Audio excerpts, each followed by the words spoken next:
Festival season जवळ आलेला आहे, तर आज आपण बनवत आहोत इन्स्टंट रसमलाई। झटपट होणारी 20 मिनिटांमध्ये अशी ही रसमलाई आहे।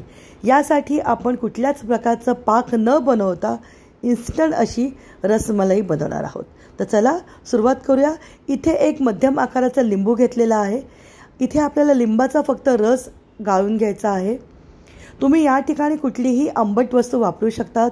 लिंबाच्या रसाच्या जागी तुम्ही विनेगर 1 टेबलस्पून किंवा सिट्रिक ॲसिड असेल तर ते अर्धा टीस्पून वापरू शकतात। कुठलीही तुम्ही जी आंबट वस्तू घेणार आहात त्यामध्ये पाणी मिक्स करणं गरजेचं आहे। आता जो लिंबाचा रस आला होता त्यामध्ये साधारणपणे 2 टेबलस्पून इतकं पाणी टाकून मी घेतलेलं आहे। डायरेक्ट कुठलीही आंबट वस्तू आपण दुधात टाकणार नाही आहोत। 1 लिटर गाईचं दूध इथे मी गरम करायला ठेवलेलं आहे। जेव्हा दूध चांगलं गरम होईल आणि त्याला उकळी येईल त्यावेळेला गॅसची फ्लेम आपल्याला बंद करायची आहे आणि त्यामध्ये आंबट वस्तू आपल्याला टाकायची आहे। इथे जो मी लिंबाचा रस घेतला होता तो आपल्याला हळूहळू या उकळत्या दुधामध्ये टाकायचा आहे। दूध उकळणं गरजेचं आहे।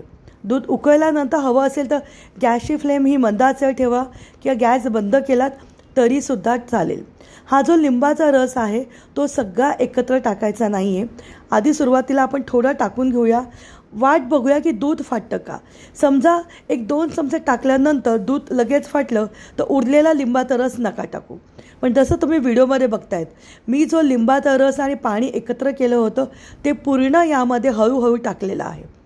2 मिनिटांनंतर दूध फाटायला सुरुवात होते।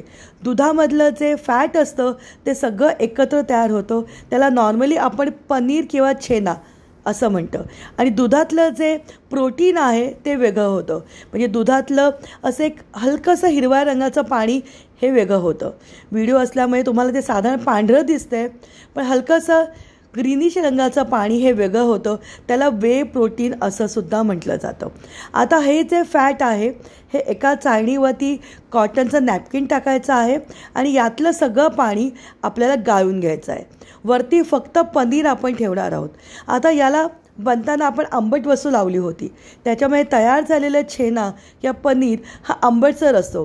त्यामुळे स्वच्छ नळाखाली 2दा-3दा पाणी टाकून धुवून घ्यायचं आहे। वरतून साधारणतः 2दा-3दा पाणी फ्रेश पाणी टाकून मी याला धुवून घेतलं होतं जेणेकरून ह्याच्यातला जो आंबटपणा आहे तो सगळा निघून जाईल। स्वच्छ धुतल्यानंतर आपल्याला दाबून दाबून ह्याच्यातलं जे पाणी आहे ना हे सुद्धा काढायचं आहे। घेताना कॉटनचं नॅपकिन किंवा कॉटनचा जो पंचा असतो तो यासाठी वापरा। सगळं पाणी आपल्याला दाबून दाबून हाताने काढून टाकायचं आहे। जर पाणी यामध्ये राहून गेलं तो जो छेना आपण मळणार आहोत तो खूप लिक्विड होईल। त्यामुळे यातलं जे पाणी आहे हे काढून टाकणं खूप जास्त गरजेचं आहे।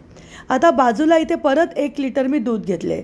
या पूर्ण रेसिपीसाठी मी गाईचं दूध वापरलं होतं। 1 लिटर दुधाचा आपण छेना बनवणार आणि त्याची जी पातळ मलाई असते म्हणजे जे दूध असतं त्यासाठी परत मी इथे 1 लिटर गाईचं दूध गरम करायला ठेवलेलं आहे। इथे ही इन्स्टंट रसमलाई आपण बनवत आहोत। जिथपर्यंत गाईचं दूध तापत राहते तिथपर्यंत इथे मी 1 टेबलस्पून साखर घेतली आहे। तयार झालेला छेना त्यामध्ये सगळा काढून घेतला आहे। बघा किती छान छेना आला आहे, अजिबात यामध्ये पाणी नाही आहे। आता आपल्याला ह्याला हाताने चांगलं मळून घ्यायचं आहे। साधारणपणे 5 ते 7 मिनटं व्यवस्थित आपण याला मळून घेणार आहोत। हाताचा जो खालचा भाग असतो त्याच्याने थोडासा दाब देत देत आपल्याला ह्याला चांगलं मळून घ्यायचं आहे। हवं असेल तर तुम्ही मिक्सरमध्ये टाकूनसुद्धा ह्याला पल्स मोडवरती 1दा-2दा फिरून घेऊ शकतात। पण मला असं हाताने दाबून दाबून सॉफ्ट केलेलं पनीर जास्त छान वाटतं। सगळं छानपैकी मळून झाल्यानंतर जर तुम्हाला हवं असेल तर याच्यामध्ये थोड्याशा केशराच्या काड्या घाला। हवं असेल तर येलो कलरसुद्धा टाकू शकतात। मी चिमूटभर जायफळ वेलची पावडरसुद्धा यामध्ये टाकली होती।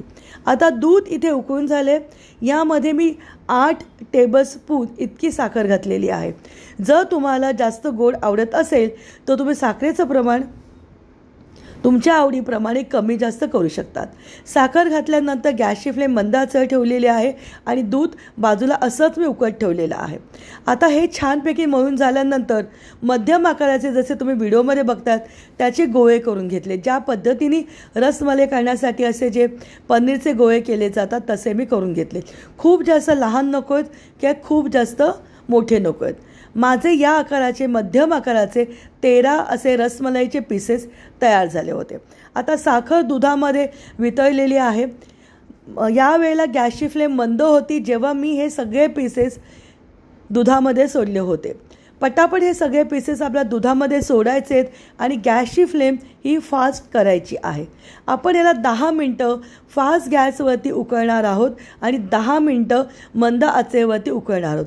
टोटल पूर्ण प्रोसेस जी आहे ही 20 मिनटाची आहे. जेव्हा तुम्ही रसमलाईचे पीसेस यामध्ये टाकणार ही पूर्ण प्रोसेस आपल्याला 20 मिनटं करायची आहे. यामध्ये उरलेलं केशरचं दूध मी घातलेलं आहे.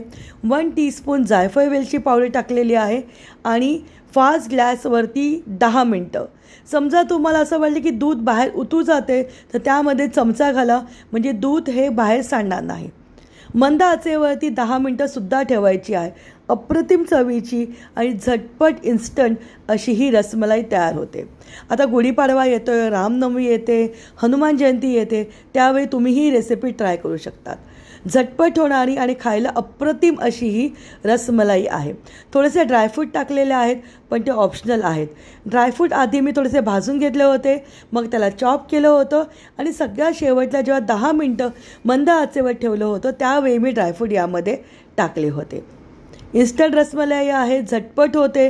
यासाठी कुठल्याही प्रकारचा पाक करून हे रसमलाईचे पीसेस आपल्याला आधी उकळून टाकण्याची गरज नाही आहे. जर तुम्हाला आमचं मराठी यूट्यूब चॅनल खाद्यजत्रेचे व्हिडिओ आवडत असतील, चॅनलला लाईक करा, व्हिडिओला जास्तीत जास्त शेअर करा आणि एकदा तरी इन्स्टंट रसमलाईची रेसिपी घरी बनवून बघा. व्हिडिओ आवडला असेल तर कमेंट बॉक्समध्ये कमेंट पण करून सांगा की इन्स्टंट झटपट रसमलाई कशी वाटली. तयार झाली अप्रतिम चवीची